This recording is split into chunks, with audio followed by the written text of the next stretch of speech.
Seth Harris from Harris Home Improvement coming at you here on this insurance remodel now where the tree came down.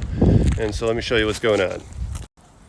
All right, so we're taking this roof off, these shingles off, and as you can see, these shingles were laid in the opposite direction that we were hoping they were laid in. All right, so they're overlapping in this direction, which means if we're gonna tie into them this way, then we would have to underlap if we just remove them and keep them going in this direction. So what we're actually going to do here, because this is Massachusetts and not Connecticut, and when you have an insurance claim for a roof, they want you to piecemeal it like this. What we're going to do, and this is an opportunity as well, to show you, if you're doing it yourself, what you could do to save time and money if you wanted to just piecemeal it yourself, right? And what's going to happen if it's running in the opposite direction as you want it to, right? So what we're going to do here is, as you can see, we have a shingle here, and then we have a shingle here. I ripped off a little bit too much here. I should have left a shingle there. And then this would be our next shingle up. And then what we're going to do is we're just going to cut these shingles as we go, right? About 1/3 of an overlap for each of these shingles.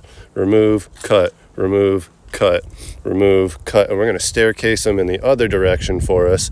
That way, when we come back over with our new shingles, right, we're obviously we got to be careful not to cut the shingle underneath it as we do this. But that way our overlaps will now be in the other direction, and we'll be able to lay our new shingles on without having to tuck them underneath the new shingles. They'll just lay over the tops of the new shingles and tie right in.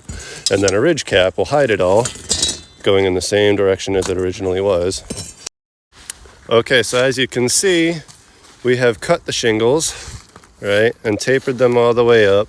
Unfortunately, I did break one here, but that's okay because we're doing all new underlayment, all new ice and water shield under here to cover all the old nail holes that we ripped up. So when we do, we're just going to make sure that we cover over this with some ice and water shield to make sure that there's no problem with that tear there. And other than that, there we go. The only thing is, because I accidentally ripped this shingle off down here, we're going to have to tuck underneath this one shingle here, but that's it. Everything else is going to be just go plop, plop, plop, plop, plop all the way up. And yeah, nice and easy peasy like it should be. Yay. And so that's what you do if you have to piecemeal. If it's, and you're going in the opposite direction it was installed, just make your cuts and make your staircase going in the opposite direction. It's really not that difficult. All right, so as you can see, right, this is the roof. I was just doing a how-to video on how to replace just a patch of roof. So you can see we're patching in the new shingles here.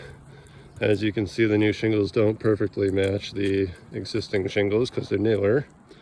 But, right, you see how as they're going up, it's just nice and easy peasy. We just lay these shingles right down on top all the way up.